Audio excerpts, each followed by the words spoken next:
مولاي صل وسلم دائما أبدا على حبيبك. Bismillahirrahmanirrahim. Assalamualaikum warahmatullahi wabarakatuh. Alhamdulillah rabbil alamin. Wabihi nasta'inu ala umuri dunya waddin. Wassalatu wassalamu ala ashrafil anbiya'i wal mursalin. Nabina Muhammadin wa ala alihi wa sahbihi ajma'in. Ya ayyuhalladzina amanu taqullaha haqqa tuqatih wa la tamutunna illa wa antum muslimun. Subhanaka la ilma lana illa ma 'allamtana innaka antal alimul hakim. Allahumma la sahla illa ma ja'altahu sahla wa anta taj'al hazna idza syi'ta sahla. Ma ba'd. Ikhwani wa akhwati fiddin rahimani wa rahimakumullah. Pada siang hari ini kita akan membahas tentang generasi milenial muslim, yang apabila disebut milenial itu maknanya mereka yang umurnya antara 16 sampai 35. Dan jumlah generasi milenial di Indonesia ini ada 64 juta. Sehingga ini merupakan satu karunia Allah dari sisi demografi. Kalau kita mampu memberdayakannya dengan baik, maka niscaya generasi ini akan menjadi generasi gemilang yang akan membangun umat dan bangsa ke depan. Dari hasil penelitian Dewan Masjid Indonesia di 2018, Juli 2018, bahwa generasi milenial muslim diteliti di 12 kota, yang kemudian ditemukan sejumlah temuan yang sangat mengejutkan, bahwa pertanyaan yang diajukan adalah, apakah Anda sholat ke masjid setiap hari? Setiap hari ini belum tentu 5 waktu. Bisa maghrib saja, bisa subuh saja, atau sejumlah sholat, atau 5 waktu. Maka jawaban dari para generasi milenial muslim ini mengatakan dengan miris, jumlah yang masih mau ke masjid itu 33,6%. Maknanya cuma sepertiga. Jadi sepertiga anak muda yang mau datang ke masjid. Selebihnya 66,4% sudah tidak ke masjid. Mereka sibuk dengan gadget, mereka sibuk dengan mengembangkan bakat, mereka sibuk dengan rekreasi, mereka sibuk dengan yang lainnya, olahraga, tetapi mereka mengabaikan aktivitas di masjid. Bahkan hasil penelitian dari Departemen Pendidikan juga menyebutkan angka yang juga mengkhawatirkan, bahwa dari umur 17 sampai 35 yang diteliti, dari 63 juta generasi milenial di Indonesia, yang terkait dengan kegiatan agama cuman 19,5%. Jadi sekitar 20% lah. 80% sudah nggak ada kaitan dengan kegiatan agama lagi. Ini menunjukkan suatu keadaan di mana generasi muda ini memang butuh sentuhan, butuh untuk dirangkul, dan terutama bagi keluarga dan orang tua, mereka perlu memperhatikan anak-anak mudanya.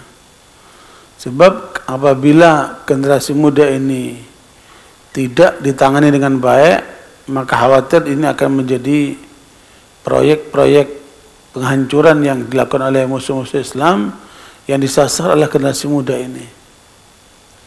Karena generasi muda itu adalah penerus umat dan bangsa ke depan. Barakallahu, kalau diperhatikan dari perhatian Al-Quran dan Sunnah kepada para pemuda ini kan luar biasa. Di dalam surat Al-Kahfi ayat yang ke-13 Allah katakan, nahnu naqussu 'alaika naba'hum bil haqq innahum fityatun amanu bi rabbihim wa zidnahum huda. Ya, kata Allah di dalam ayat itu, sungguh kami telah mengkisahkan kepadamu tentang Ashabul Kahfi dengan benar.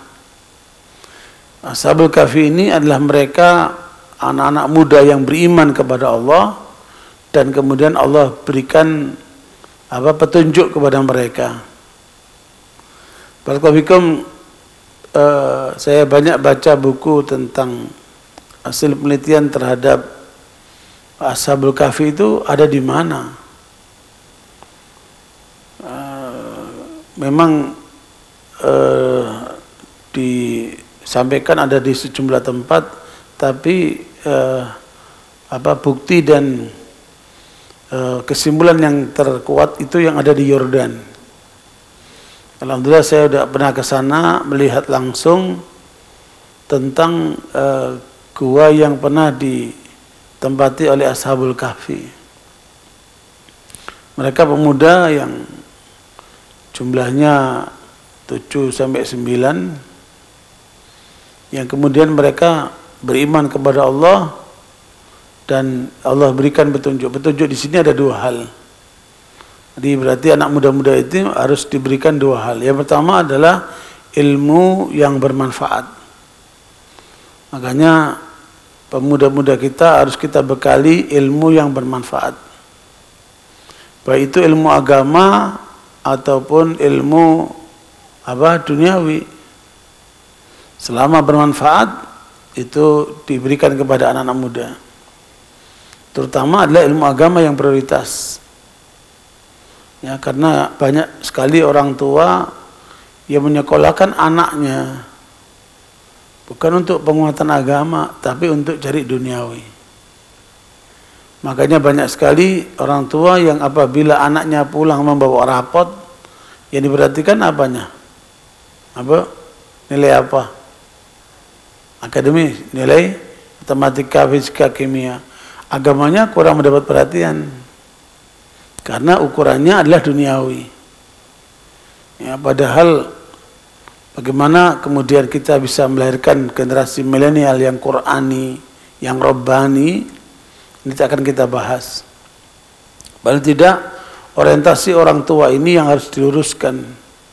Jangan hanya menyokalkan anaknya, mendidik anak-anaknya hanya sebatas kepentingan duniawi. Makanya ilmu itulah yang harus ditanamkan kepada generasi milenial sehingga kemudian mereka paham agama sekaligus paham tentang ilmu dunia. Di dalam riwayat Ibnu Hibban dengan sanad yang sahih, Nabi membagi karunia Allah kepada manusia terkait dengan ilmu itu ada 4 jenis. Ada 4 jenis manusia yang diberikan oleh Allah karunia ilmu. Yang pertama, hamba yang diberikan ilmu agama sehingga selamat akhiratnya. Tetapi sekaligus dia diberikan ilmu dunia sehingga sukses dunianya. Kata Nabi, muwassa'un fid dunya, muwassa'un fil akhirah. Orang yang pertama ini sukses dunianya, selamat akhiratnya. Nah, kemudian yang kedua adalah hamba yang diberikan oleh Allah ilmu agama sehingga sukses akhiratnya, tapi tidak diberikan ilmu dunia sehingga gagal dunianya. Orang yang kedua ini cenderung dunianya pas-pasan atau serba kurang karena memang dia tidak menguasai ilmu dunia. Tapi karena dia memiliki ilmu agama, maka dia bangun agamanya, dia bangun akhirnya sehingga selamat. Ini jenis yang kedua. Meskipun dalam ayat itu disebutkan doa bagi orang yang kedua ini, ya Allah, kalau Engkau berikan kepada aku ilmu dunia seperti yang pertama, maka aku akan gunakan di jalan-Mu ya Allah. Dengan niatnya orang yang kedua ini pahalanya sama dengan yang pertama. Meskipun kenyataannya orang ini gagal dunianya, maqturun fid dunya muwassa'un fil akhirah, dan dia selamat akhiratnya. Ibu-ibu, kita semuanya mau yang mana, Ibu? Pertama atau kedua? Anak-anak mau diarahkan ke mana? Yang kedua. Benar tuh? Nggak salah pilih tuh. Hah? Manusia cenderung ingin sukses dunia, sukses akhirat. Makanya arahnya harus kita bawa generasi milenial itu dengan model yang pertama. Ya, pahamkan ilmu agamanya supaya selamat akhiratnya, kemudian berikan dia ilmu dunia supaya sukses dunianya. Ya, makanya itulah harapan setiap orang untuk bisa memberikan kepada anak-anak milenial ini supaya bisa mencapai itu.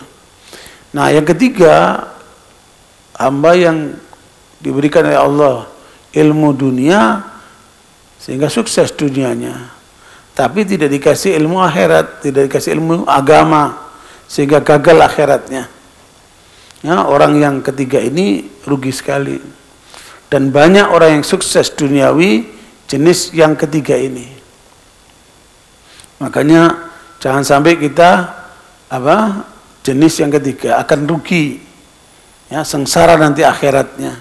Padahal akhirat itulah hakikat kehidupan yang sebenarnya.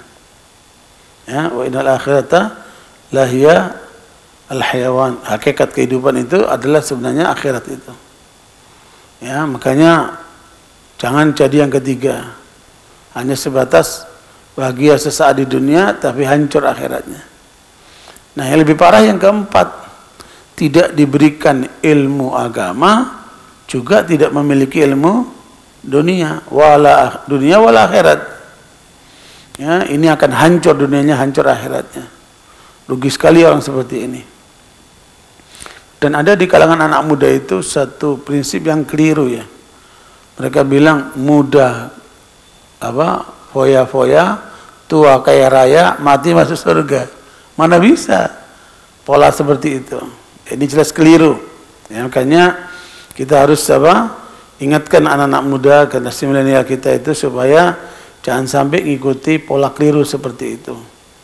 Jadi tidak ada jalan lain bagi mereka, bagi kita, kecuali bagaimana membekali generasi milenial itu dengan ilmu agama sebagai prioritas utama, baru kemudian diberikan ilmu duniawi. Makanya anak-anak kita itu kalau bisa mulai kecil kita sudah persiapkan, ya, sehingga dia kuasai agama, diawali dengan hafal Quran, ya, kemudian ketika dia masuk sekolah itu sudah menjadi anak yang Qurani. Jadi di dalam interaksi sosial dengan teman-temannya di sekolah itu, yang kuat akan mempengaruhi yang lemah.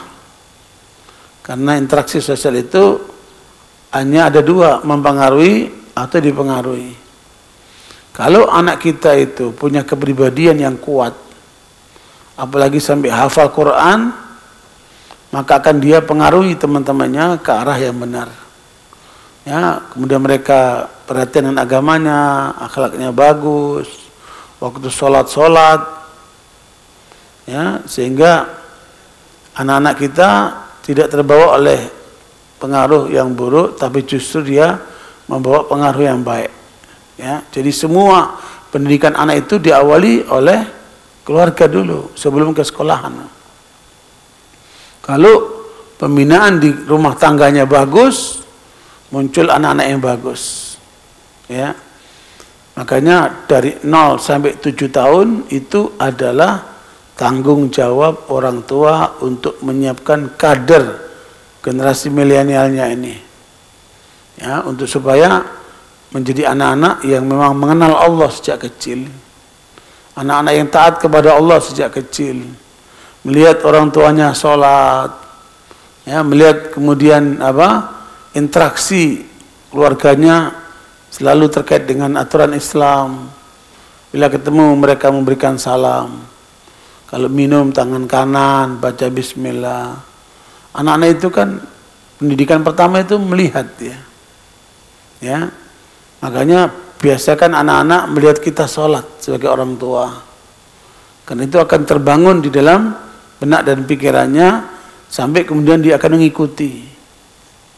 Nah, kalau sudah terbiasa dengan mengikuti orang tuanya sholat, nanti anak itu merasa nyaman ketika diajak sholat. Apalagi kalau kemudian bapak ibunya ingin pergi ke keluar mau ngajak anaknya, itu selalu diusahakan untuk dikaitkan dengan sholat. Kita pergi habis sholat ya. Atau kalau lagi main dikasih waktu, kamu main, kalau sudah waktu sholat berhenti ya. Selalu dikaitkan dengan sholat. Itu pendidikan orang tua yang membiasakan anaknya dengan sholat sejak kecil, sehingga anak itu terbiasa. Ya, Barakallahu, karena saya menyaksikan ketika hadir di masjid-masjid yang dekat sekolahan-sekolahan Islam, saya menemukan fenomena yang menurut saya itu tidak bagus ya. Karena waktu sholat saya sholat duhur di masjid itu dengan anak-anak SD yang sekolah dekat masjid itu di sekolahan Islam, saya tanya sama itu, mana guru kalian? Kok nggak ikut salat sama kalian, salat jamaah duhur? Jawaban anak-anak itu apa? Sedang pacaran Pak di kantor. Astagfirullahaladzim. Ya, coba anak-anak mendapat satu pandangan yang kurang bagus dari gurunya, bahkan mencontohkan yang buruk seperti itu. Nah, saya dapatkan sendiri itu dari pernyataan anak-anak itu. Jadi sangat miris sekali kalau pola asuh para gurunya seperti itu, ya. Barakallahu, makanya ilmu yang ditanamkan kepada anak kita hendaknya menekankan ilmu din, baru kemudian belajar ilmu-ilmu umumnya. Saya termasuk korban pendidikan oleh menteri yang waktu itu menterinya itu Islamophobia, nggak mau Islam dia. Perempuan yang berjilbab dilarang sama dia. Menterinya betul-betul tidak mengendaki ada atribut-atribut Islam. Pada waktu saya masuk SD, masih ingat yang pertama diajari baca. Ini Budi, itu Rini. Budi ke sawah, Rini ke pasar. Ngapain saya ngurusin Budi sama Rini? Biar aja dia diurusin sama bapak ibunya kan. Jadi ada yang salah. Bukan dikenalkan Allah, dikenalkan Rini Budi coba. Jadi itu pola pendidikan yang tidak mendukung anak-anak itu untuk paham agama. Ya. Makanya upaya untuk mendidik anak itu harus diawali dengan rumah yang syarat untuk nilai-nilai keimanan, nilai-nilai keislaman dalam rumah tangganya.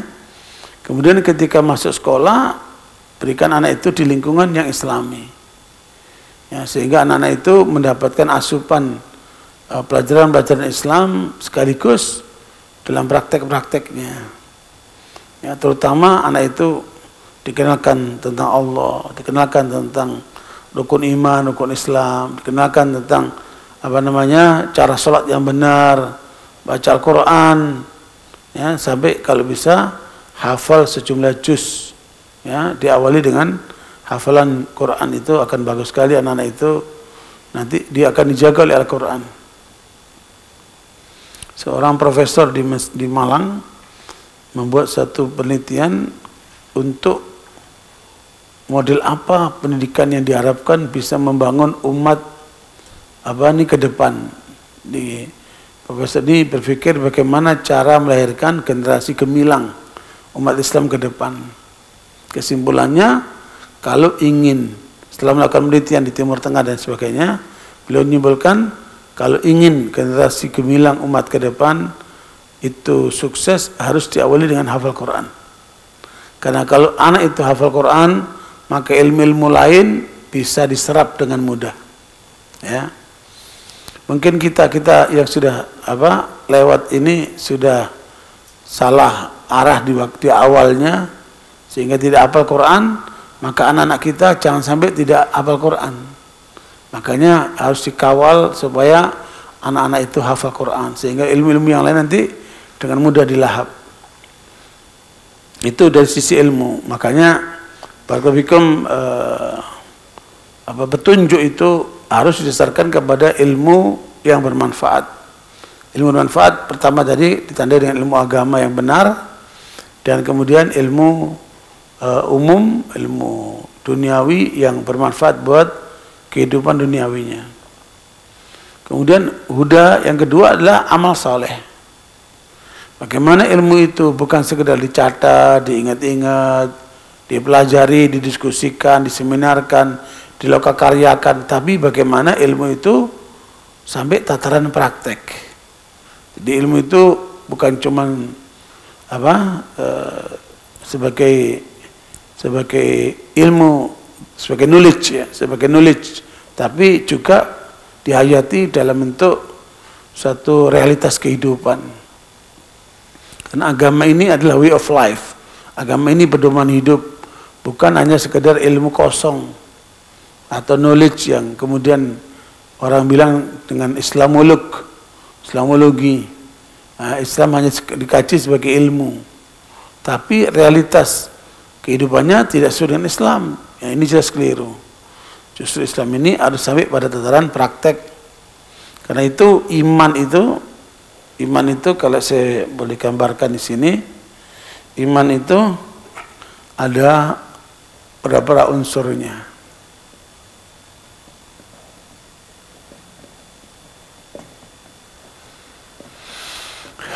Al-iman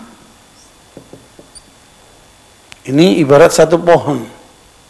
Di iman itu ibarat satu pohon, dia punya akarnya.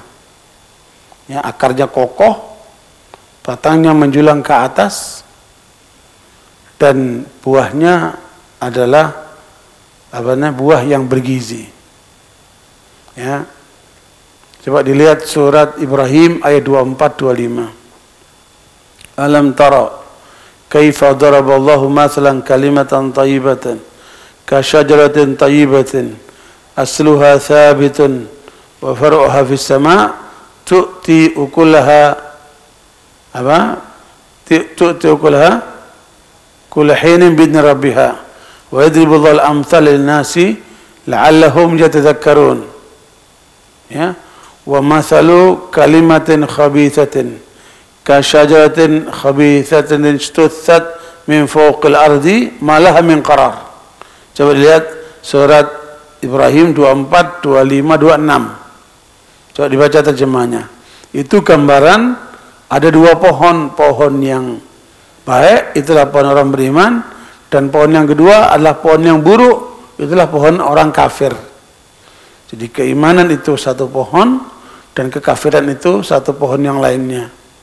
Sehingga tidak menyatu. Karena akarnya beda, batangnya beda, hasilnya pun beda. Coba dibaca.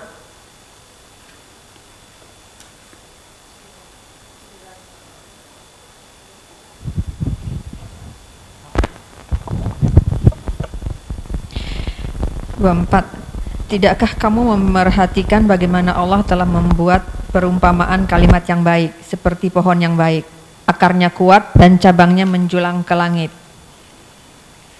25. Pohon itu menghasilkan buahnya pada setiap waktu dengan seizin Tuhannya, dan Allah membuat perumpamaan itu untuk manusia agar mereka selalu ingat. Itu pohon yang baik. Pohon yang dimaksud diterangkan Nabi dalam riwayat Bukhari yaitu pohon kurma. Jadi nanti kita akan bahas pohon kurma ini. Lanjut. 26. Dan perumpamaan kalimat yang buruk seperti pohon yang buruk yang telah dicabut akar-akarnya dari permukaan bumi, tidak dapat tetap tegak sedikit pun. Ya, pohon yang buruk ini adalah pohon kekafiran, pohon kemusyrikan. Dia ibarat pohon yang buruk. Ya, akarnya rapuh, batangnya mengering, dan buahnya pun pahit. Ya, makanya dia mudah tumbang. Pembantaian yang dilakukan oleh teroris biadab yang di New Zealand itu adalah buah dari pohon kekafiran. Ya, makanya ibu perhatikan, seluruh kejahatan itu muncul dari pohon kekafiran. Ya, seluruh kejahatan, ya, apakah menipu, apakah membunuh, apakah berperang, apakah menipu, apakah korupsi, ya, apakah itu ingkar janji, apakah itu riba, apakah itu yang haram-haram, semua jenis keburukan, semua jenis kejahatan sumbernya adalah pohon kekafiran. Sementara pohon keimanan adalah semua kebaikan, semua kebenaran, ya, kejujuran, kebenaran, keberanian, kesalehan, kemudian ketaatan, selalu mengkonsumsi yang halal, semua perilaku kebaikan, ya, akhlak mulia, ibadah yang benar, semua itu dari pohon kebenaran, pohon iman. Pertanyaannya, mengapa ada orang Muslim seperti ketua partai P3 ketangkap OTT, kan Muslim, kan partai Islam, kok korupsi sampai ketangkap OTT begitu? Atau mungkin ada orang Muslim kok berzina, ada orang Muslim kemudian kok bohong, kok janjinya nggak ditepati. Nah, itu bukan dari pohon iman ini. Semua kebobrokan itu terpengaruh oleh pohon kekafiran. Mungkin dahannya patah dari pohon keimanan itu, mungkin dahannya kering, ya, karena terpengaruh oleh pohon kekafiran tadi itu. Ya, makanya pohon keimanan ini harus kita jaga supaya dia tumbuh dengan lingkungannya yang asri, kemudian menghasilkan buah sewaktu-waktu. Ya, itulah yang Rasulullah gambarkan. Pohon keimanan itu adalah pohon kurma. Coba Bapak Ibu lihat kalau ke Madinah, pohon-pohon kurma itu berada di satu lingkungan asri, karena pohon kurma itu ramah lingkungan. Akarnya itu bisa menahan air hujan untuk 2 tahun. Beda dengan pohon sawit. Pohon sawit itu kalau ada air hujan dia nggak bisa nahan air, dia lepasin. Tapi kalau dia butuh dia cari. Makanya lingkungan pohon sawit pasti panas. Dia tidak ramah lingkungan. Beda dengan pohon kurma, dia ramah lingkungan. Makanya kita sirami terus nih keimanan ini dengan amal soleh supaya jangan mengering. Ya, dasarnya akar pohon kurma itu dia adalah bertahan untuk 2 tahun, ya, kalaupun tidak disirami. Kemudian pohon kurma yang akarnya kokoh ini menjadikan dia tidak mudah tumbang karena kokoh akarnya. Mau hujan, mau panas, mau puting beliung, dia bertahan. Begitulah orang mukmin, tidak mudah untuk stres, depresi, kemudian bete. Apa bete itu? Atau mungkin boring, atau perasaan-perasaan yang sepertinya bikin dia galau, gelisah, apalah itu. Nanti ditandai dengan jerawatan, terus kepalanya pusing, terus emah, ya kan? Psikosomatik. Kemudian ujung-ujungnya depresi. Ya, depresi, bahaya lagi putus asa. Naudzubillah min dzalik. Nah, itu bukan keadaan orang mukmin. Nah, itu terpengaruh dengan pohon sebelah itu, pohon kekafiran itu.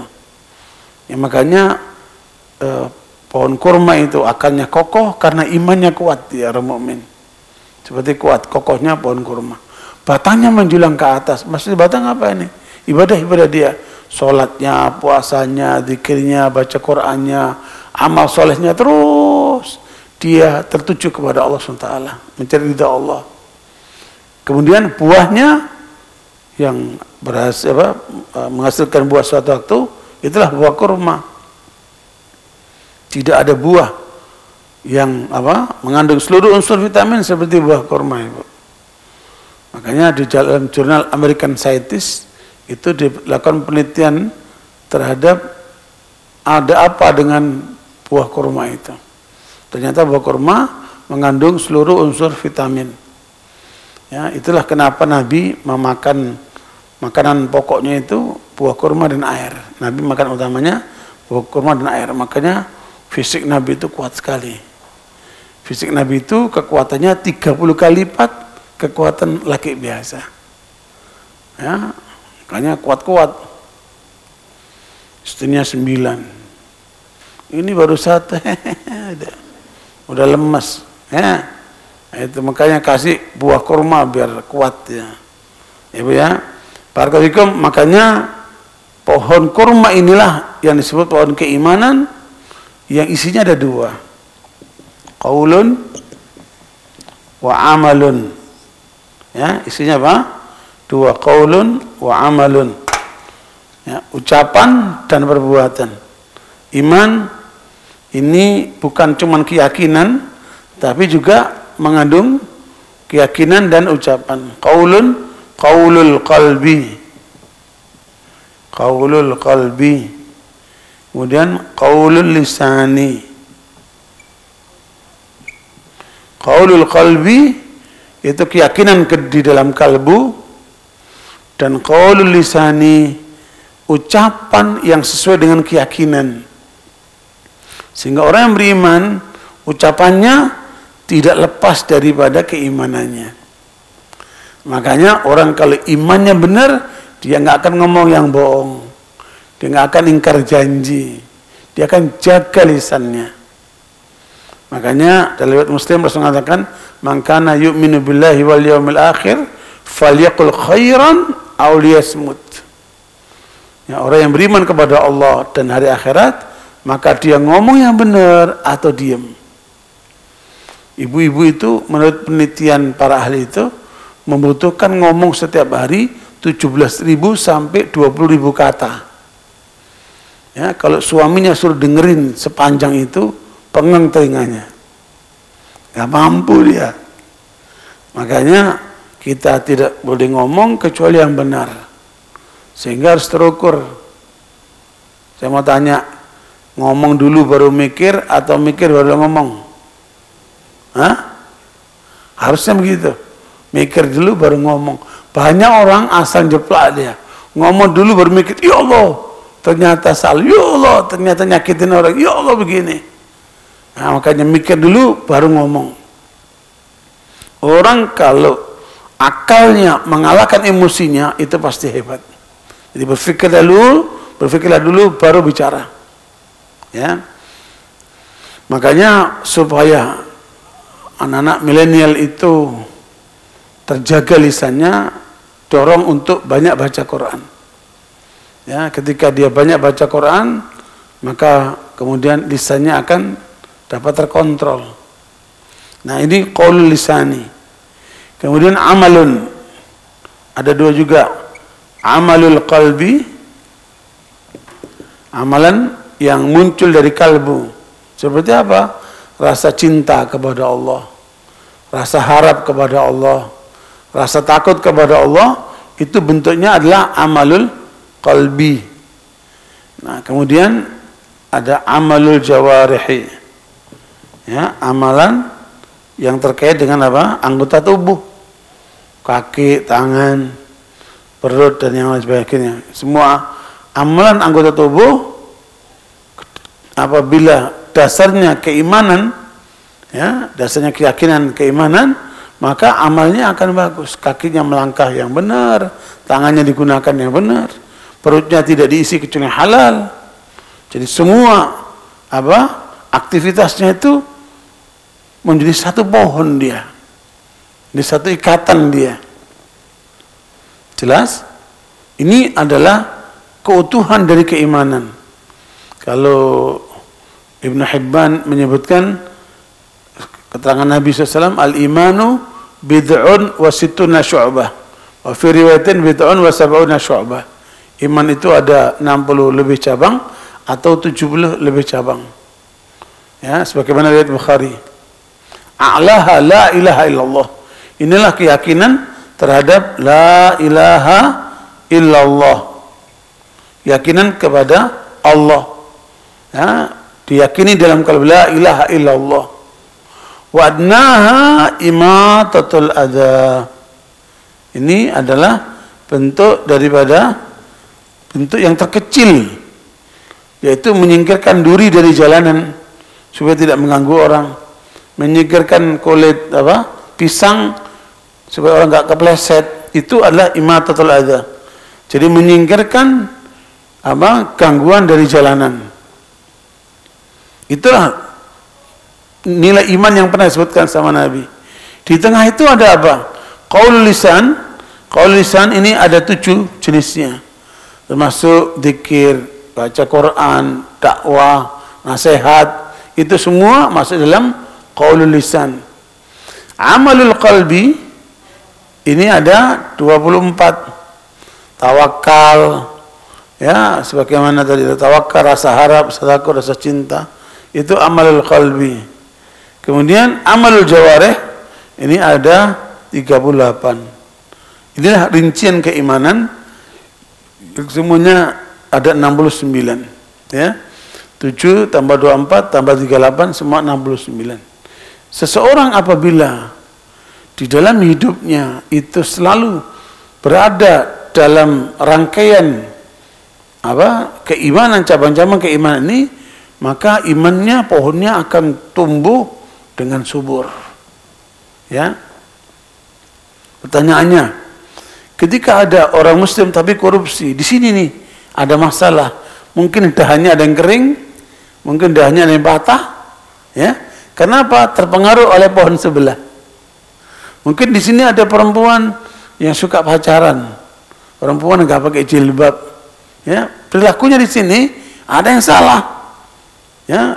Ini nggak utuh, ini nggak runtuh, tapi mungkin di sini ada cabangnya yang patah, ada rantingnya yang kering, sehingga ada yang kurang pas dengan keimanannya, ya. Makanya harus diperbaiki supaya dia kembali kepada, ya, pohon seutuhnya.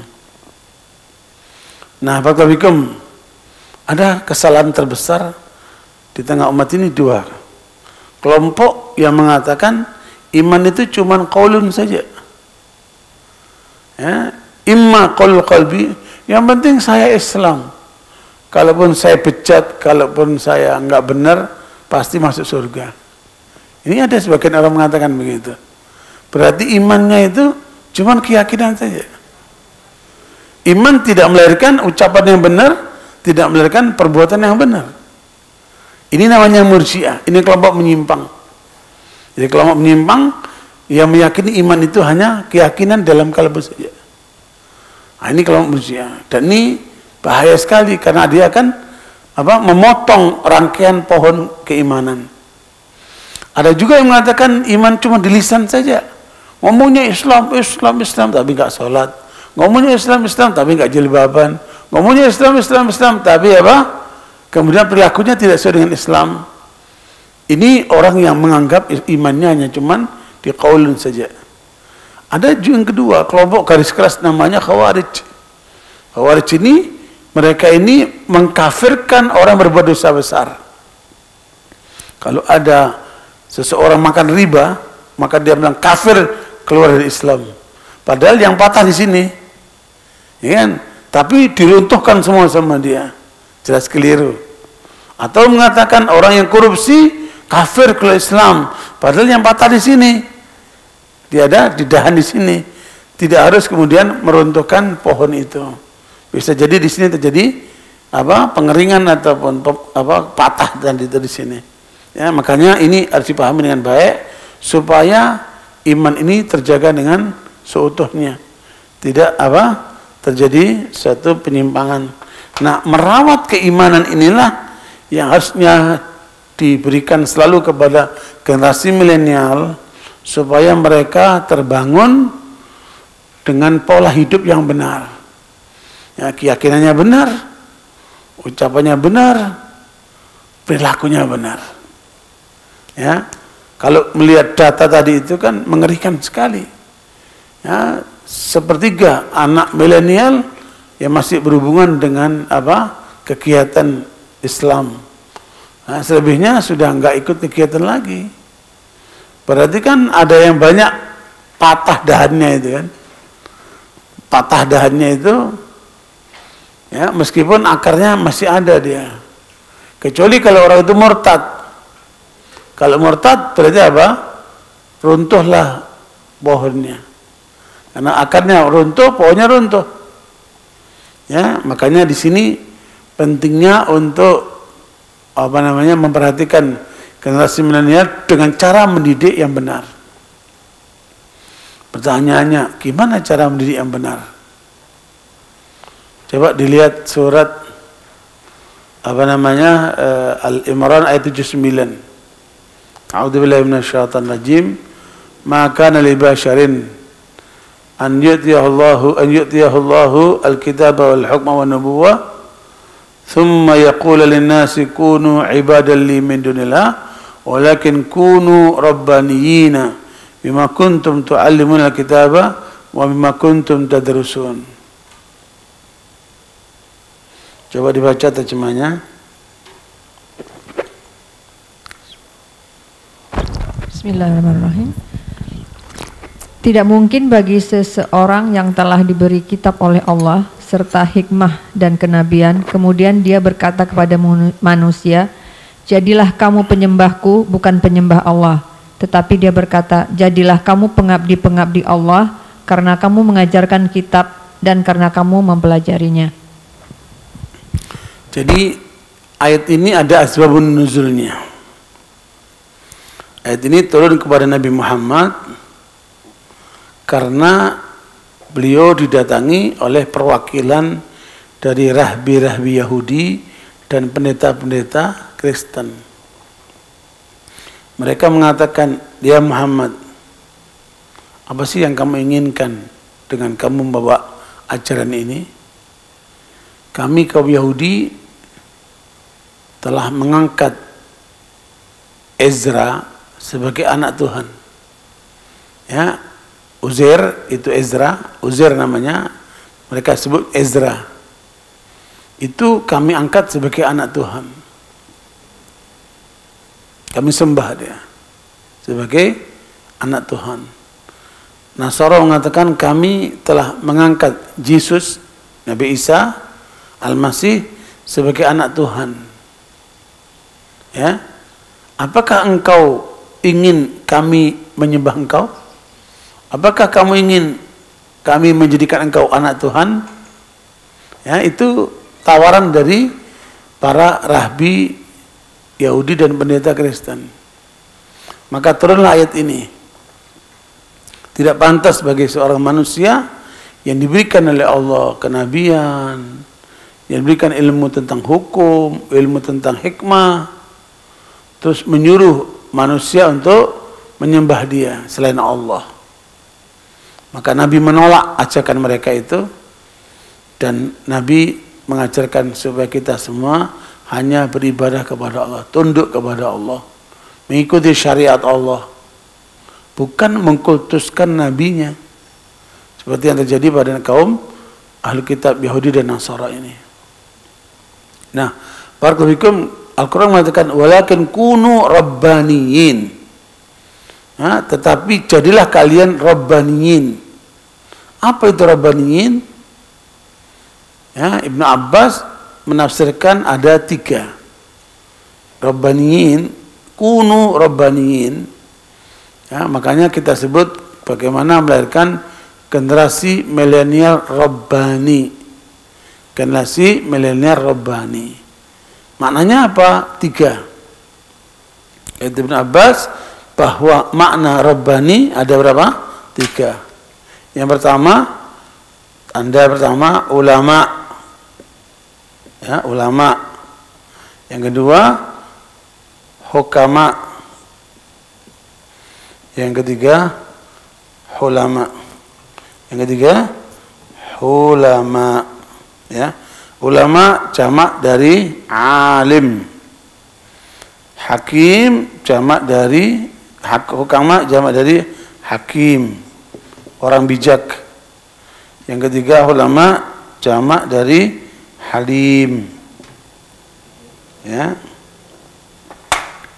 Jadi Al-Quran mengajarkan kita untuk mendidik generasi para pemuda, generasi milenial, itu outputnya itu adalah ulama, hukama, ulama. Dia jadi orang yang alim, dia jadi orang yang bijak, dan dia jadi orang yang santun. Ya, 3 kriteria inilah yang harus diraih oleh lembaga pendidikan, oleh keluarga-keluarga kita, supaya melahirkan generasi milenial yang rabbani. Coba kita lihat satu persatu.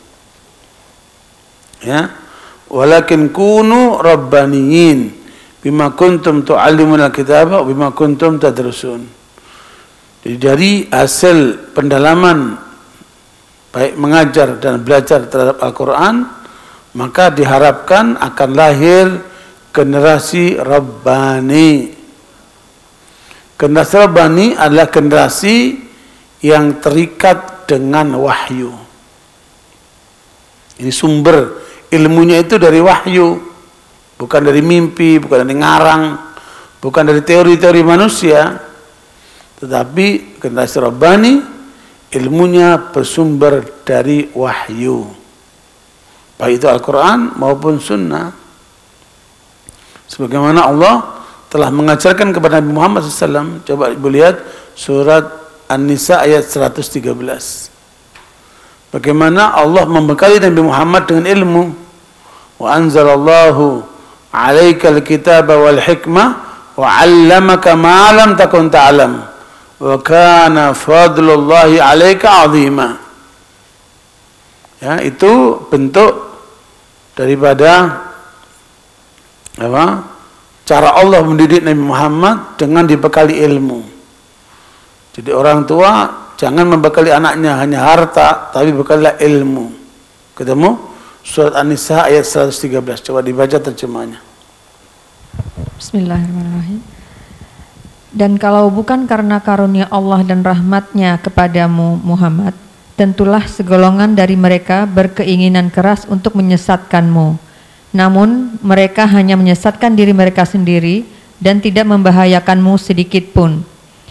Dan juga karena Allah telah menurunkan kitab Al-Quran dan hikmah atau sunnah kepadamu dan telah mengajarkan kepadamu apa yang belum engkau ketahui. Karunia Allah yang melimpahkan kepadamu itu sangat besar. Ya. Karunia Allah yang dilimpahkan kepadamu itu sangat besar. Jadi Allah membekali Nabi Muhammad dengan ilmu. Ilmu apa? Al-Quran dan Sunnah. Ya, barakallahu Al-Quran dari kandungan lafaz dan maknanya semua dari Allah. As-Sunnah, ya, kandungannya dari Allah, lafaznya dari Nabi Muhammad SAW. Dua-duanya ilmu. Makanya para ulama mengatakan hakikat ilmu itu adalah apa yang dikatakan oleh Allah dan disabdakan oleh Rasulnya. Ya, ilmu itulah yang harus diwarisi oleh generasi rabbani sehingga dia jadi ulama. Makanya para sahabat radhiyallahu anhum dididik oleh Rasulullah dengan dua sumber ilmu ini, Al-Quran dan Sunnah. Maka jadilah para sahabat yang hebat-hebat itu, yang telah merubah sejarah umat manusia. Ya, menurut para ulama, kalau ingin mempelajari ilmunya para sahabat, bisa diwakili oleh 6 orang. Ya, karena para sahabat ini adalah manusia-manusia yang langsung dididik oleh Rasulullah SAW. Jadi ilmunya tinggi sekali, amalnya luar biasa, hasilnya perubahan yang dahsyat. Ya, siapa 6 orang yang bisa mewakili ilmunya para sahabat? 3 dari Muhajirin, 3 dari Ansar. Kayak ini semuanya ulama sebagai contoh. Jadi kalau ingin menggali ilmunya para sahabat, galilah ilmunya 6 orang ini. Yang pertama yaitu Umar bin Khattab radhiyallahu anhu. Galilah ilmunya Umar. Alhamdulillah sekarang sudah dibikin banyak sekali kitab-kitab, penelitian-penelitian, pendalaman tentang ilmunya Umar. Baik di dalam ilmu fikihnya, ilmu akidahnya, ilmu manajemennya, ilmu pemerintahannya. Sekarang sudah banyak sekali. Kemudian kedua adalah Ali bin Abi Thalib radhiyallahu anhu. Sahabat Nabi ini juga ilmunya dalam sekali. Ya, bisa seseorang ingin mendalami ilmu sahabat, ambillah ilmu dari siapa? Ali bin Abi Thalib radhiyallahu anhu, sebagaimana diambil dari Umar bin Khattab radhiyallahu anhu. Yang ketiga dari kaum Muhajirin adalah Abdullah bin Mas'ud. Sahabat Nabi ahli Quran ini, Abdullah bin Mas'ud. Nah, 3 orang inilah dianggap mewakili ilmunya para sahabat dari Muhajirin. Adapun yang 3 lain dari kaum Ansar, yang pertama adalah Abu Darda. Abu Darda ini sahabat Nabi dari kaum Ansar yang kategori orang yang alim, ya, yang kemudian ilmunya sangat dalam. Sekaligus dia orang yang bijak. Yang kedua adalah Zaid bin Thabit. Zaid bin Thabit, seorang sahabat yang jenius, ya, sangat menguasai tentang ilmu faraid. Karena Rasulullah SAW merekomendasikan, ya, afradukum Zaid bin Thabit. Orang yang paling faham tentang ilmu faraid adalah Zaid bin Thabit. Zaid bin Thabit ini pernah ditugasi oleh Rasulullah mempelajari bahasa Ibrani. Dan beliau menyelesaikan mempelajari bahasa Ibrani hanya dalam waktu 16 hari saja. Itu dahsyat. Yang kita tahu tentang ilmu pendidikan bahasa atau metode pendidikan bahasa, itu rata-rata orang nguasa itu 8 bulan. Paling cepat 6 bulan. Tapi Zaid bin Thabit pada masa itu sudah mampu menemukan cara mempelajari bahasa Ibrani hanya dalam 16 hari. Oh, itu menunjukkan kemampuannya yang luar biasa. Nah, Zaid bin Thabit ini pula yang ditugasi oleh Abu Bakar As-Siddiq untuk pertama kali memimpin tim pengumpul Al-Quran sepeninggal Nabi Muhammad SAW. Jadi Al-Quran yang kita punya ini tidak lain, ini juga jasa daripada tim yang dibentuk oleh Zaid bin Thabit di dalam mengumpulkan catatan-catatan Al-Quran yang berserakan di tengah para sahabat, meskipun ada sebagian mereka yang sudah hafal Quran itu. Dikumpulkan itu, dikodifikasi lagi, sampailah jadi Al-Quran yang sekarang ini. Ini termasuk jasa daripada Zaid bin Thabit. Makanya adalah suatu karunia dari Allah kalau kita bisa menggali ilmunya Zaid bin Thabit ini. Yang kelima, yang keenam, satu lagi yang dari Ansari, kelompok Ansar adalah Mu'ad bin Jabal. Yang Nabi merekomendasi, a'lamukum bil halal wal haram Mu'ad bin Jabal. Orang yang paling paham tentang halal dan haram adalah Mu'ad bin Jabal. Makanya kalau 6 orang ini dipelajari secara mendalam ilmu-ilmunya, maka orang itu bisa mendapatkan warisan ilmunya para sahabat. Ya, karena jumlah sahabat itu banyak sekali. Kalau mau dipelajari semuanya, ya akan membutuhkan waktu lama. Ya, tetapi bisa diwakili oleh 6 orang itu.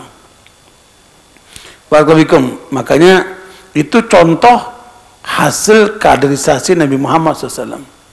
Belum lagi ada 70 orang yang tinggal di belakang Masjid Nabawi, namanya Ahlus Suffah, yang mereka di antara tokohnya adalah Abu Hurairah radhiyallahu anhu.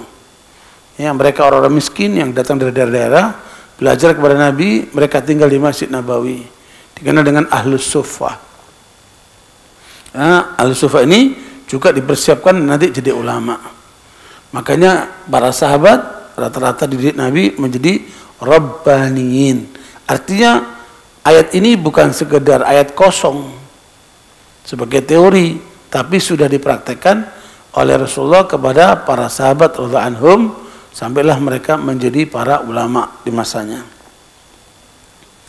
Sampai kata Abdullah bin Mas'ud kepada para tabi'in, antum fi zamanin katsirun ulama'ukum qalilun khutaba'ukum wa sayati 'ala nasi zamanun katsirun khutaba'uhum qalilun ulama'uhum. Kata Abdullah bin Mas'ud, kalian sekarang ini berada di zaman banyak ulamanya, sedikit penceramahnya. Jadi dibedakan antara ulama dan penceramah. So, penceramah belum tentu ulama. Kalau ulama pasti apa? Penceramah ya. Nah, barakallahu kalian sekarang berada di zaman yang banyak ulamanya, sedikit penceramahnya. Ya, oratornya sedikit. Nanti di akhir zaman kata Ibnu Mas'ud akan muncul banyak penceramahnya, sedikit ulamanya. Ya, sepertinya ini mengisyaratkan zaman kita ya. Banyak orator penceramah yang luar biasa, tapi bukan kategori ulama. Ya, makanya ukuran ulama itu apa? Ya, kalau generasi Rabbani yang kita siapkan itu supaya betul-betul mereka akan menempati pos-pos penting di dalam pembinaan umat, perjuangan umat, ya, membela bangsa, maka jenis ilmu yang harus standarnya itu apa? Coba lihat surat Fatir ayat 28. Innama yakhshallaha min ibadihil ulama. Ya, Allah mengatakan ya, ukuran orang disebut ulama itu apa? Kalau dia punya rasa takut kepada Allah. Ya, kalau orang itu punya kitab banyak, punya murid banyak, pesantrennya besar, selama dia tidak takut kepada Allah, maka dia bukan kategori ulama. Maka ulama itu ditandai dengan ukuran itu. Silakan dibaca terjemahnya. Ayat 28.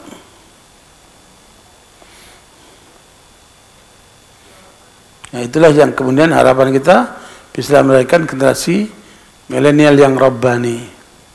Coba dibaca terjemahnya. Bismillah. Dan demikian pula di antara manusia, makhluk bergerak yang bernyawa dan hewan-hewan ternak, ada yang bermacam-macam warnanya dan jenisnya. Di antara hamba-hamba Allah yang takut kepadanya, hanyalah para ulama. Sungguh Allah Maha Perkasa, Maha Pengampun. Jadi ulama ditandai dengan rasa takut kepada Allah. Makanya dia istiqomah, makanya dia berdakwah, makanya dia siap menghadapi ujian, makanya dia kemudian menghindarkan diri dari segala yang tercela, ya. Dia menjaga keadaannya sampai berjumpa dengan Allah SWT. Itulah ulama. Makanya Allah mempersaksikan dari seluruh manusia yang ada itu adalah orang yang berilmu. Coba lihat surat Al-Imran ayat 18. Syahidallahu annahu la ilaha illallah. Wal malaikatu wa ulul ilmi qa'iman bil qist. La ilaha illahu wal azizul hakim. Surat apa? Al-Imran ayat yang ke-18. Coba dibaca terjemahannya. Allah menyatakan bahwa tidak ada Tuhan selain Dia. Demikian pula para malaikat dan orang berilmu yang menegakkan keadilan. Tidak ada Tuhan selain Dia yang Maha Perkasa, Maha Bijaksana. Ya, orang berilmu itu dia menegakkan keadilan. Ya, sehingga dia cukup hanya punya ilmu, dicatat, punya kitab, dia pelajari, diceramahkan, tapi dibuktikan qa'iman bil qist, Dia menegakkan keadilan dengan ilmunya itu. Taruhlah Nabi menggambarkan hakim itu ada 3 macam. Hakim ada 3 macam. 1 hakim akan di surga, 2 hakim di neraka. Hakim yang di surga adalah hakim yang memutuskan perkara dengan ilmu yang dia miliki dan dia putuskan dengan ilmunya itu, sehingga nggak dipengaruhi oleh yang lain. Ini hakim di surga, kata Nabi. Yang kedua, hakim yang tahu orang ini bersalah, tetapi karena dia punya kedekatan dengan orang itu atau ada intervensi dari pihak lain dengan uang, dengan jabatan, dengan apa, ya, maka kemudian dia putuskan dengan apa? Dengan yang tidak seharusnya. Makanya hakim seperti ini, kata Nabi, di neraka. Jadi apa? Memutuskan perkara, ya, tidak berdasarkan ilmunya, tapi berdasarkan hawa nafsu atau sokokan atau pengaruh orang lain. Yang ketiga, hakim yang tidak tahu masalah ini dia bersalah atau tidak, tapi dia putuskan juga atas kebodohannya. Hakim ini akan di neraka. Makanya manusia dalam berilmu hanya 3. Imma dia paham yang benar, dia putuskan dengan kebenarannya, atau dia paham yang benar tapi diputuskan dengan tidak benar. Atau yang kedua, tidak paham yang benar, dia putuskan seenaknya. Maka yang 2 ini di neraka, kata Nabi. Makanya orang berilmu, maka hendaknya menjaga keilmuannya sekaligus konsistensi terhadap ilmu yang dia miliki. Makanya Hasan Al-Basri menandai orang berilmu itu ada 6. Tanda orang berilmu itu ada berapa? Ada 6. Coba silakan catat ya. Tanda sebagaimana itu ditulis oleh Imam Al-Ajurri dalam kitab Akhlaqul Ulama. Ya, innamal faqihu wazahidu fid dunya. Tanda pertama orang yang berilmu itu ilmu agama ya. Yang tanda pertama adalah dia zuhud terhadap dunia. Tanda orang yang berilmu yang dalam ilmunya ditandai dengan apa? Zuhud terhadap dunia. Bukan rakus terhadap dunia, tapi dia zuhud terhadap dunia. Zuhud terhadap dunia bukan berarti miskin, bukan berarti kere. Tapi dunia yang dia miliki, dia gunakan untuk taat kepada Allah. Dia gunakan untuk membela Islam. Dia gunakan untuk kebaikan, mencari ridha Allah SWT. Inilah jenis tanda orang yang berilmu. Yang menyikapi dunia bukan yang rakus, bukan orang yang apa tadi? Menggunakannya untuk kemaksiatan dan sebagainya. Tapi betul-betul dunia ini dijadikan sebagai kendaraan untuk membangun akhirat. Itu yang pertama. Tanda orang berilmu ditandai zuhud terhadap dunia. Yang kedua, orang berilmu itu semangat akhiratnya. Ya, dia apa? Semangat mengejar akhiratnya. Ya, dia semangat ketika mengajar, dia semangat ketika tahajud, dia semangat ketika baca Quran, dia semangat ketika berada di medan-medan perjuangan. Ya, orang berilmu itu semangatnya itu stabil. Ya. Tidak naik turun. Selama untuk akhirat dia bergerak. Ya, dia siap untuk menjalankan tugas. Nah, itu tanda kedua. Orang ulama itu tanda kedua semangat akhiratnya. Bukan lesu, bukan lemas, bukan malas-malasan. Ya, untuk taklim, untuk ibadah, untuk amalan-amalan akhirat, maka dia tandai dengan semangat di dalam beribadah. Yang ketiga, tanda orang berilmu itu al-basiru bidini, dalam ilmu agamanya. Pengetahuan ilmu agamanya dalam. Ada basar, ada basir. Basar itu pandangan mata, basir itu pandangan kalbu. Jadi memang dia menguasai fiqhud dalil dan menguasai fiqhul waqi'. Dia menguasai dalil tapi juga menguasai realitas. Jadi orang itu dalam ilmu agamanya. Itu tanda orang berilmu yang keberapa? Ketiga. Yang keempat, tanda orang berilmu itu al-mudawimu ala ibadat rabbih, terus menerus atau rajin di dalam beribadah. Ya, rajin dalam beribadah itu tanda orang yang berilmu. Bukan naik turun. Sebagian orang awam itu kan kalau waktu umroh, waktu haji, wah semangat ibadahnya. Tapi kalau udah nggak umroh, udah nggak haji, udah menurun lagi deh. Nah, itu bukan orang alim. Orang alim itu dia apa? Konsisten dan menjaga nilai-nilai apa? Ibadahnya. Ya. Siapa yang hafal 4 tadi?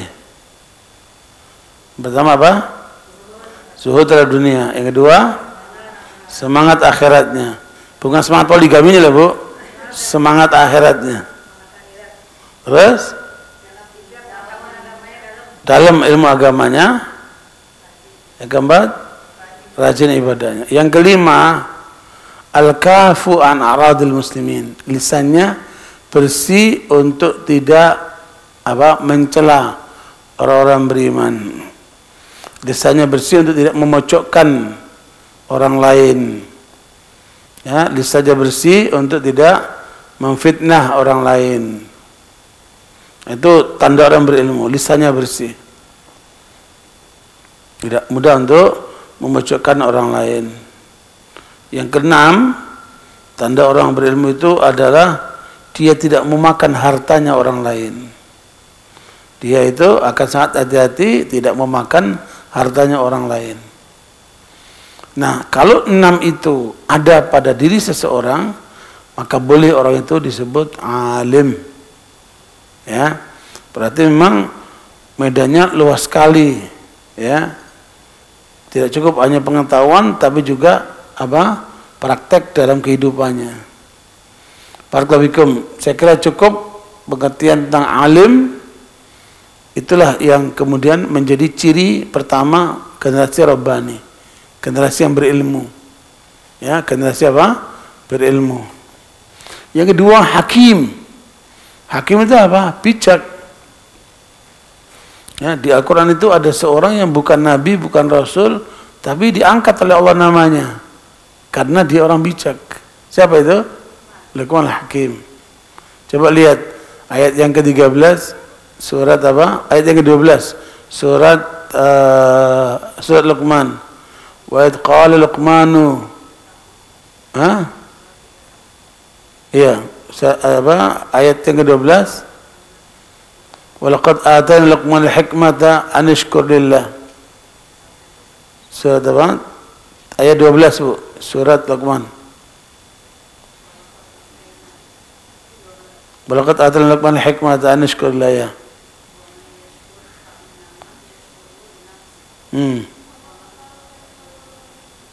Ya, terjemahnya. Dan sungguh telah kami berikan hikmah kepada Luqman, yaitu bersyukurlah kepada Allah, dan barang siapa bersyukur kepada Allah, maka sesungguhnya dia bersyukur untuk dirinya sendiri, dan barang siapa tidak bersyukur atau kufur, maka sesungguhnya Allah Maha Kaya, Maha Terpuji. Hikmah ini juga oleh Allah disebutkan dalam surat An-Nahl ayat 125. Ud'u ila sabili rabbika bil hikmati wal mau'izatil hasanati wajadilhum billati ahsan. Ya. Cara berdakwah yang bijak. An-Nahl ayat 125. Ya. Serulah kepada Tuhanmu dengan hikmah dan pengajaran yang baik, dan berdebatlah dengan mereka dengan cara yang baik.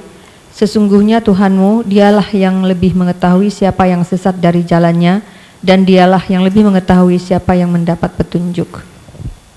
Ya, hikmah di situ disebutkan dengan bijak. Apa sih ukurannya, Bu? Seorang dikatakan bijak kapan? Oh, suamiku ini bijak sekali. Kalau pemberiannya udah banyak, iya, Bu. Oh, suamiku ini bijak sekali kalau maghrib sudah di rumah. Ya. oh suamiku ini bijak sekali, kalau ngomong nggak selalu ingin harus menang-menangan. Ya, Bu. Kebijaksanaan dalam permusyawaratan dan perwakilan. Maknanya apa, Bu? Anggota dewan itu harusnya bijak, ya kan? Tapi sekarang banyak anggota dewan kalau tampil di televisi itu tidak bijak, ngomongnya kasar, ngaco kadang-kadang, ya kadang-kadang perilakunya menjijikkan. Ya, kadang nggak tahu apa arti bijak itu. Nah, apa yang Ibu tahu tentang bijak ini? Untuk menjadi generasi robbani, selain alim, dia harus bijak. Apa ukurannya bijak, Bu? Nggak jelas. Bahasa Indonesia, bijak itu ukuran apa? Nggak jelas. Bijak itu ada 3 tandanya. Ini diteliti dalam tesis master di Madinah, Ibu. Ya, makna hikmah itu apa? Nah, bijak itu apa? 3 unsur seseorang itu dikategorikan bijak. Yang pertama, ketika berbicara dasarnya ilmu. Jangan asal ngomong, jangan asal berpendapat, tapi harus dilandasi ilmu. Orang yang berbicara dasarnya ilmu pasti bijak. Ya kan? Yang kedua, bahwa ilmu itu yang diketahui dia sampaikan dengan lemah lembut. Jadi selain dia berilmu ketika mengungkapkan pendapatnya, tapi dia menyampaikan pendapatnya dengan penuh santun, dengan penuh apa, Bu? Apa namanya? Bijak. Dengan itu apa? Lemah lembut. Ya, rifq. Kata Nabi, "Ma wudi'a rifqu fi syai'in illa wazana, wa ma wudi'a syiddatu fi syai'in illa washana." Satu kelembutan bila diletakkan di satu tempat dia akan menghias. Satu kekerasan bila ditempatkan di satu tempat pasti merusak. Apalagi ibu-ibu itu kan apa, cenderung apa, lembut atau kasar? Lembut. Maka kelembutan itu bagian daripada sikap bijak. Makanya jelek banget kalau ibu-ibu sikapnya kasar. Ya, karena cenderung ibu-ibu itu lembut. Itu. Ya, makanya ibarat Nabi menggambarkan seperti gelas, ya. Gelas ini kalau dikasarin pecah dia. Harus lembut, ya. Nah, barakallahu itu tanda orang bijak itu, tanda kedua apa? Lembut ketika berbicara. Yang ketiga, tanda orang yang apa bijak itu, dia penuh dengan kesabaran dan ketabahan. Sabar ketika bicara, sabar, tabah. Karena merubah orang itu nggak bisa membalikkan tangan, nggak bisa seperti membalikkan tangan. Butuh waktu, butuh proses, ya. Atau bahasa lain disebut apa namanya, santun, ya, santun. Nah, jadi kalau halim, hakim itu bijak. Yang terakhir itu dia dengan apa? Sabar, ya. Karena melalui apa namanya, proses yang harus diikuti ketika ingin merubah orang. Ketika bicara harus pakai ilmu sebelum bicara. Ketika bicara dengan lemah lembut, dan setelah bicara sabar. Karena apa? Dia butuh proses untuk bisa meresapi, bisa menangkap, apa, bisa berubah, ya. Baru namanya hakim. Nah, orang yang tidak bijak itu ada 6 tandanya. Juga bisa dilihat dari sini. Seorang apabila ada 1 dari 6 ini, maknanya dia tidak bijak. Karena yang ngomong ini juga orang bijak, ya. Ada 6 tanda orang tidak bijak. Yang pertama, tanda pertama adalah marah tanpa sebab. Ya, tahu-tahu datang ke rumah marah-marah. Lah, ada apa nih orang? Ya, masalahnya di kantor, marahnya di rumah. Nah, itu berarti tidak bijak. Yang kedua, orang tidak bijak itu ngomongnya tidak bermutu, asbun, tong kosong, nyaring bunyinya. Itu orang yang asbun, itu tanda orang tidak bijak. Yang ketiga, memberikan bukan pada tempatnya. Memberikan sesuatu bukan pada tempatnya. Umpamanya Ibu memberi anak muda, nih buat beli rokok. Nah ini kan nggak bijak nih. Ya, masih buat makan kek, buat jajan kek, buat beli rokok. Ya Allah, ini tidak bijak itu. Ya, memberi bukan pada tempatnya. Rokok itu membuat penyakit itu kan. Berapa tadi? Ketiga. Iya. Pertama apa? Marah tanpa sebab. Yang kedua asbun. Yang ketiga memberikan sesuatu bukan pada tempatnya. Yang keempat, percaya kepada semua orang. Ditipu dia. Ya, makanya hati-hati. Tetap waspada. Kepercayaan itu nggak bisa untuk semua orang. Ya. Keempat. Yang kelima, tidak bisa menyimpan rahasia.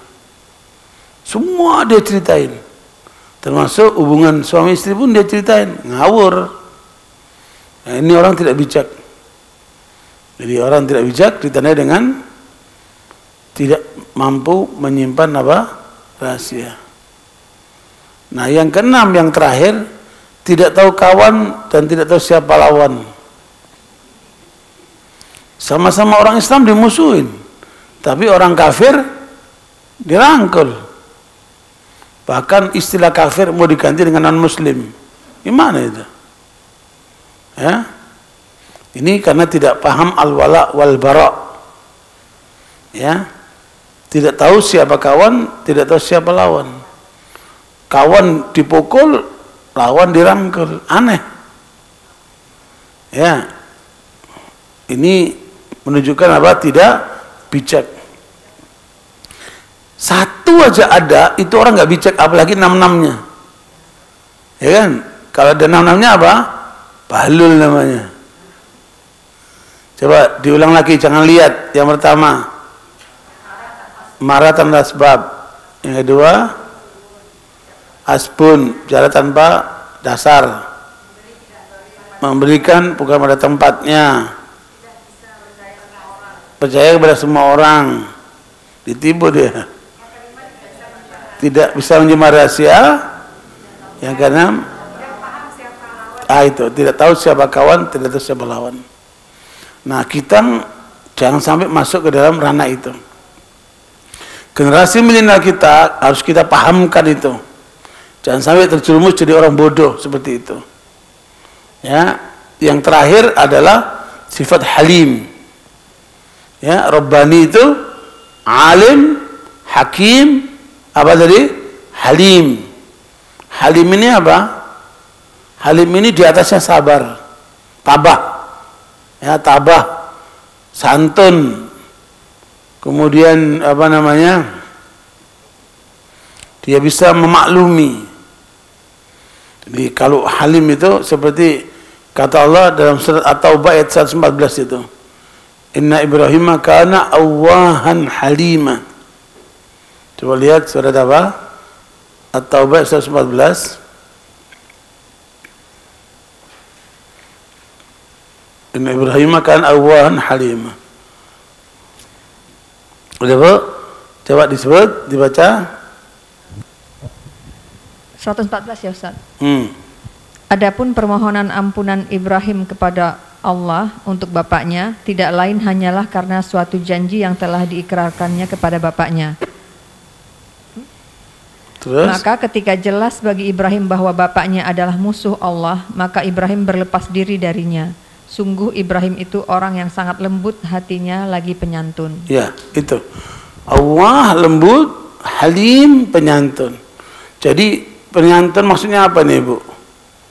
Halim itu kalau dia disakiti, dia maafkan. Tapi bukan karena nggak mampu membalas. Kalau nggak mau membalas, namanya sabar. Dia disakiti, nggak mampu membalas, sabar. Tapi dia mampu untuk membalas. Tapi tidak mau membalas dia. Namanya apa? Halim. Lawannya laim. Halim itu lawannya laim. Laim itu kurang ajar. Kalau halim itu apa? Tabah, santun. Nah, generasi Rabbani harus memiliki sopan santun seperti itu, akhlak mulia.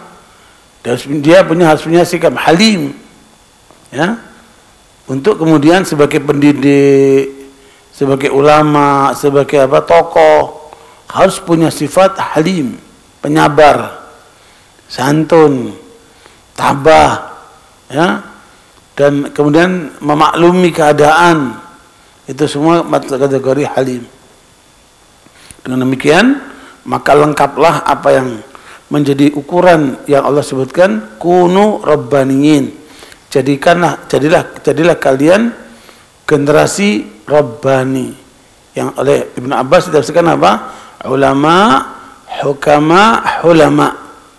Ya, generasi yang rabbani, generasi yang alim, generasi yang bijak, generasi yang sopan, tabah.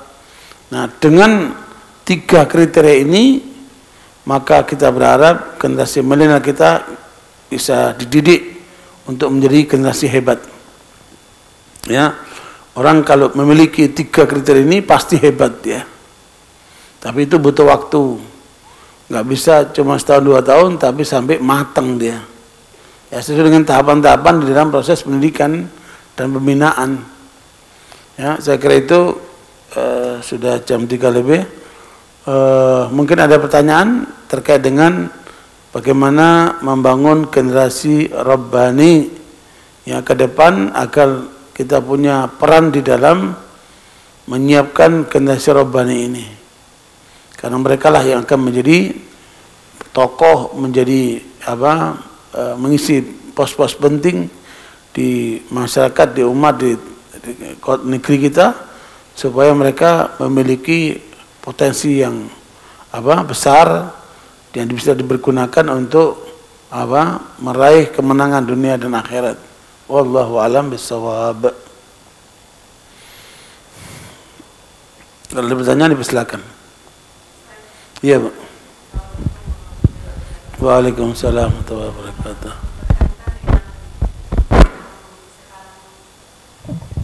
Berkaitan dengan situasi kita sekarang ini, Ustaz, kita sebutlah dengan Pilpres sekarang ini, bagaimana kita mengarahkan milenial kita untuk berkontribusi terhadap pemilu ini, sedangkan di satu sisi kita kan tidak menerima demokrasi, Ustaz. Jadi kalau ini untuk hal yang seperti ini, bagaimana caranya, Ustaz, kita untuk memahamkan kepada anak-anak kita yang masih generasi milenial? Kadang-kadang mereka ada yang mungkin berpaham kita golput aja atau gimana gitu. Yeah. Jadi kalau hal seperti ini bagaimana, Ustadz, untuk solusinya? Yeah. Jadi memang tidak ada hukum yang ada di dunia ini seperti hukum Islam. Ya. Makanya Allah katakan, "Wa man ahsanu hukman liqaumin yuqinun." Siapakah yang lebih bagus hukumnya bagi orang yang berkeyakinan? Hukum Allah masih terbaik.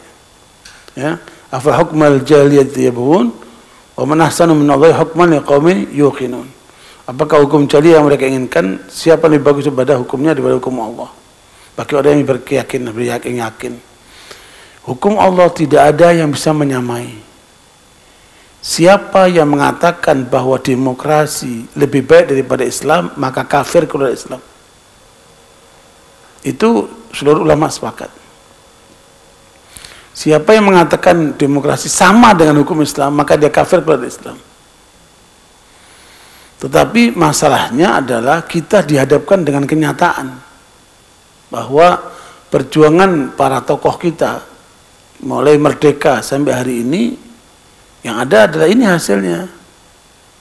Makanya dalam politik itu kaidahnya ijtihad, Ibu. Ya, bukan urusan akidah tapi urusan ijtihad. Ini yang harus dibedakan. Memilih dan tidak memilih itu adalah kaitan dengan ijtihad. Untuk mencari yang terbaik, untuk memilih yang bermaslahat bagi umat. Saya kira itu, Bu. Ya, jadi prinsipnya itu adalah ijtihad. Karena ijtihad tidak boleh salah menyalahkan. Kita berbuat dan mencari yang terbaik, begitu, Ibu. Jazakallah khairan, Ustaz. Allah barik fiik. Kayaknya udah waktu asar. Kita untuk salat asar kita tutup dengan doa kafir majlis. Subhanallah bihamdika asyhadu an la ilaha illa anta astaghfiruka wa atubu ilaik. Alhamdulillah. Wassalamualaikum warahmatullahi wabarakatuh.